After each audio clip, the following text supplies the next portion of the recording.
Hello everyone, this is Madhuri. Welcome to mission पढ़ाई।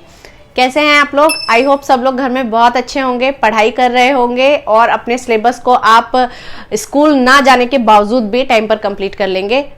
मुझे ऐसा लगता है वीडियोस वगैरह देख के, क्योंकि मैं पूरी कोशिश कर रही हूँ कि मैं आपके पास सारे जो चैप्टर्स हैं उसको जल्दी से जल्दी लेकर आ सकूँ, जो भी एनसीईआरटी की बुक्स हैं उन सब से। फिलहाल हम का सेकंड चैप्टर जो है हमारा नेशनलिज्म इन इंडिया, उसके ऑलमोस्ट लास्ट टॉपिक पर है। उसके बाद हमारा एक और रह जाएगा topic, sense of collective belongingness. वो तो बहुत छोटा सा है। आज का जो टॉपिक है वो बहुत इंपॉर्टेंट है, क्योंकि ये है limitations of the civil disobedience movement. Limitations क्यों बोल रही हूँ, इसको क्यों लिखा हुआ है लिमिटेशंस? लिमिटेशंस इसलिए लिखा गया है कि सिविल डिसओबीडियंस मूवमेंट में कुछ लोगों से लिमिटेड था, जो पार्टिसिपेशन था, सब लोग उसमें नहीं इन्वॉल्व हो रहे थे। ये लोग क्यों नहीं इन्वॉल्व हो रहे थे, इसके भी रीजंस हैं। तो सबके अपने अपने कॉन्ट्रडिक्शंस थे चीजों को लेकर। क्या है, कैसे हैं, उन सबको इस वीडियो में क्लियर करेंगे। सबसे पहले बात करेंगे, मैं आपको एक छोटा सा आइडिया दे देती हूँ। जो आप लोगों को डाउट रहता है कि आरक्षण को लेकर कि रिजर्वेशन क्यों होता है, किस लिए होता है, रिजर्वेशन क्यों कर दिया, लोग बहुत ज्यादा परेशान होते हैं कि किसकी गलती है। लोग पॉलिटिक्स में बहुत ज्यादा बहसबाजी होती है इस चीज को लेकर। तो अगर आप पीछे की हिस्ट्री को और पीछे की चीजों को समझ के चलेंगे तो आपको पता चलेगा कि जो चीजें जिस उस टाइम पर हुई थी या उस टाइम पे स्टार्ट हुई थी, वो एक्चुअली में उस टाइम की जरूरत थी। और कोई भी जो सोसाइटी में कोई बड़ा बदलाव आता है ना, तो वो कभी भी गलत के लिए नहीं आता है। होप यही की जाती है, अच्छे के लिए ही किया जाता है वो हमेशा। बट आगे जाके उसकी चीजों को गलत मतलब निकाल लिया जाता है या उसको गलत तरीके से यूज किया जाता है, वो आगे होता है। बट आपको यहाँ क्लियर हो जाएगा कि रिजर्वेशन आया कैसे था। ठीक है, तो अब यहाँ पे 3-4 लोगों का जो है ये रोल है, जिसमें एक है दलित पार्टिसिपेंट्स हैं जो लो कास्ट होते थे, वो उन लोगों का क्या रोल है, कांग्रेस का रोल क्या है, हिंदू मुस्लिम्स का कम्युनिटी रोल जो है एक्चुअली बेसिकली यहाँ पे ये पता चलेगा। तो चलिए सबसे पहले मैं बात करूंगी कि दलित लोगों का पार्टिसिपेशन सिविल डिसओबीडियंस में बहुत ज्यादा कम था, लिमिटेड था। क्यों लिमिटेड था? क्योंकि उस टाइम उन लोगों को ये लग रहा था कि हमें दलित सोसाइटी को, दलित कम्युनिटी को डोमिनेट किया जा रहा है। कौन कर रहा है? हिंदू लोग कर रहे हैं डोमिनेट। कांग्रेस जो थी उसमें जितने भी लीडर्स थे वो ऑलमोस्ट सारे हायर कास्ट के थे, हायर सोसाइटी से थे। तो जो कांग्रेस थी वो दलित्स को थोड़ा सा कम इंपॉर्टेंस देती थी, या हम कहते सकते हैं कि उनके वहां पे जो लोग थे, कांग्रेस पार्टी में जो लोग थे, उनको इंपॉर्टेंस देती थी। तो दलित अपने आप को स्वतंत्रता आंदोलन, भारत और इन सब चीजों से वो अपने आप को अलग पाते थे कि हमारा यहाँ पे कोई रोल नहीं है, हम सोसाइटी में हैं चीजों के लिए, बट हमें कोई इंपॉर्टेंस नहीं दी जाती, तवज्जो नहीं दी जाती है। तो वो उस चीज से नाराज थे बहुत ज्यादा। हालांकि गांधी जी थे, गांधी जी जो दलित है, जो लो कास्ट के लोग हैं, उनको बहुत ज्यादा सपोर्ट करते थे। यहाँ पर गांधी जी ने एक बात भी कही थी कि अगर हम अपने देश से अनटचेबिलिटी को नहीं निकालते हैं, छुआछूत की बीमारी को हम नहीं निकालते हैं, तो हम आजाद होने के बावजूद भी हम 100 साल पीछे चले जाएंगे वापस।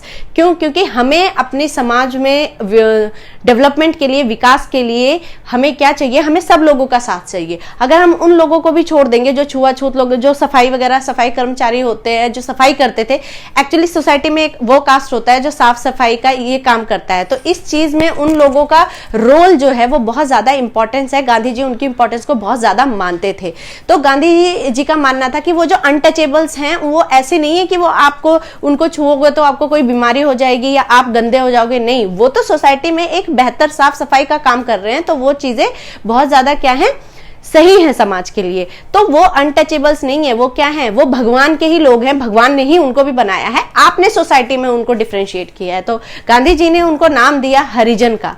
तो उन लोगों को अपने इक्वालिटी लाने के लिए गांधी जी खुद ही झाड़ू भी लगाने लगते थे। जो टॉयलेट्स वगैरह साफ होते हैं वो भी गांधी जी ने खुद करना स्टार्ट किया था। दैट्स बिकॉज कि लोग ये चीज को समझे कि हम लोग भी उन लोगों के जैसे ही हैं, वो लोग भी हमारे जैसे ही हैं। तो ये जो डिफरेंसेस हैं सोसाइटी में वो नहीं आने चाहिए इन चीजों को लेकर। तो पहली चीज ये हुई थी। ठीक है, Now participation of Muslim political were lukewarm as there were atmosphere of distrust and suspicious. अब जो मुस्लिम्स लोग थे उन लोगों ने भी सिविल डिसोबीडियंस मूवमेंट में उनका पार्टिसिपेशन भी बहुत ज्यादा कम था। क्यों था? क्योंकि उन लोगों को ये लग रहा था कि हिंदूज जो हैं वो हमें डोमिनेट कर रहे हैं और कांग्रेस पार्टी का ज्यादा बोलबाला है और उस टाइम हिंदू महासभा से लोग ज्यादा से ज्यादा जुड़ रहे हैं और ये लोग कांग्रेस में ऐसी पॉलिसीज और ये सारी चीजें लेके आ रहे हैं जिससे हिंदूज का जो रोल है, मुस्लिम्स का जो रोल है वो क्या होता जा रहा है, कम होता जा रहा है। तो गांधी जी ने कभी भी दलित लोगों को अलग नहीं समझा, उन्होंने हमेशा सब सोसाइटी के वेलफेयर की ही बात की। तो इस बात पर गांधी जी और बी आर अम्बेडकर जी में क्लैशेस हुए। बी आर अम्बेडकर जी ने कहा कि हमें चाहिए सेपरेट इलेक्टोरेट चाहिए, मतलब हमें पूरा निर्वाचन क्षेत्र ही अलग चाहिए। ठीक है, तो इसका मतलब क्या है ये भी मैं आपको बताती हूँ। ये समझना क्लियरली बहुत ज्यादा जरूरी है सही तरीके से कि ये क्लैशेस जो थे महात्मा गांधी और बी आर अम्बेडकर जी में, इसमें क्या हुआ, सेकेंड राउंड टेबल कॉन्फ्रेंस आपको याद होगी, हमने लास्ट वीडियो में बात की थी इस बारे में। सेकेंड राउंड टेबल कॉन्फ्रेंस के दौरान उस टाइम गांधी जी से बी आर अम्बेडकर जी के क्लैशेस हो गए थे विचारों को लेकर। एक्चुअली अम्बेडकर जी चाहते थे कि जो दलित लोग हैं उन सब के लिए हमें एक सेपरेट इलेक्टोरेट चाहिए। अब ये क्या है, इसको ध्यान से समझिए।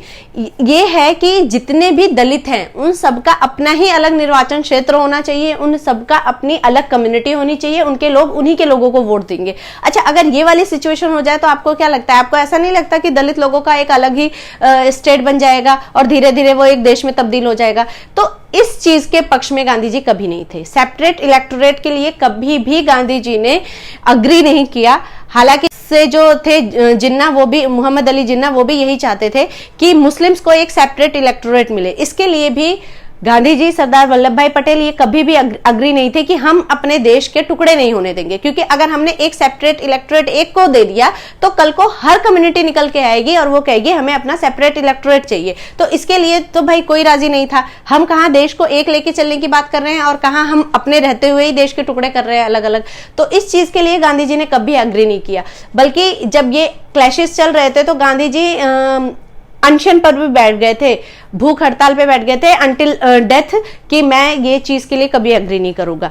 तो उस time B are Ambedkar ji को भी ये पता था कि गांधी जी क्या हैं। ऑब्वियसली उनकी पावर ऐसी है कि लोग निकलते हैं उनके नाम पर, घरों से निकल के वो जो बोलेंगे वो करने को तैयार हो जाते हैं।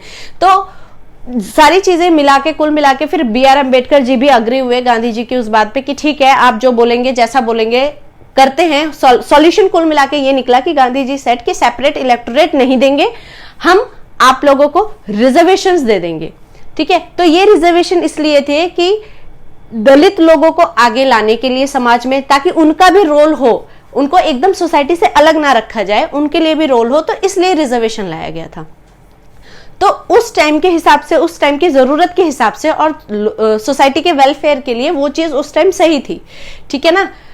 तो ये था पूना पैक्ट 1932 में साइन किया गया। इस पूना पैक्ट में ही जो क्या मिले थे, एससी और एसटीज को रिजर्वेशन मिले थे, जिसपे दोनों लोगों की सहमति बनी थी, डॉक्टर बी आर अम्बेडकर की और गांधी जी की। तो ये था। अब जो मुस्लिम कम्युनिटी थी,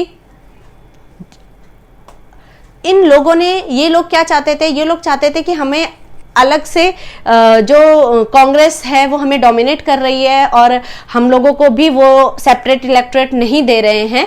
तो इन सब बातों पे भी मुस्लिम लीग्स के साथ भी क्लैशेस थे। तो मुस्लिम लीग से ऑब्वियसली सब लोग, मुस्लिम जितने भी थे वो सब इन्फ्लुएंस्ड थे। तो उन लोगों ने भी सिविल डिसोबीडियंस में पार्टिसिपेट नहीं किया इस चीज को लेके। तो हम कह सकते हैं सिविल डिसोबीडियंस में एक लिमिटेशन थी उन सब चीजों को लेकर। ठीक। तो अगर ये कहें कि लोगों में कम्युनिटी के बेस पर तो डिफरेंसेस थे ही, लोग एक बड़े कम्युनिटी के बेस, जैसे दलित, मुस्लिम, हिंदू, इन सब में तो थे ही। लोगों में इंडिविजुअली भी लोगों में डिफरेंसेस आ रहे थे। जैसे मोहम्मद अली जिन्ना और एम ए जयकर एक हिंदू लीडर थे जो क्या चाहते थे, नहीं हम ऐसा कोई ना रिजर्वेशन देंगे, ना कोई सेपरेट इलेक्टोरेट देंगे। तो इन सब चीजों के वो अगेंस्ट थे।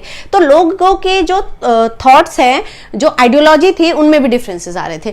तो कुल मिला के हम कह सकते हैं कि उस सब चीजों से जो सिविल डिसोबीडियंस मूवमेंट था वो एक कुछ लिमिट्स के अंदर ही रह गया। कुछ लोग ही उसमें पार्टिसिपेट कर पाए, सब नहीं कर पाए।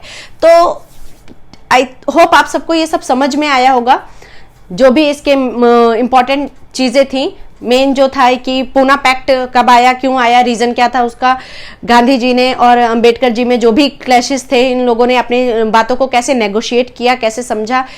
कम्युनिटी में ये नेगोशिएशंस जरूरी थे। हर सबका सॉल्यूशन ये नहीं होता कि आप अलग होके अपनी एक अलग चीज बना लो, ठीक है ना।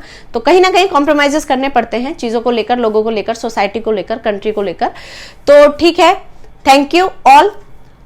आई होप आपको समझ में आया होगा।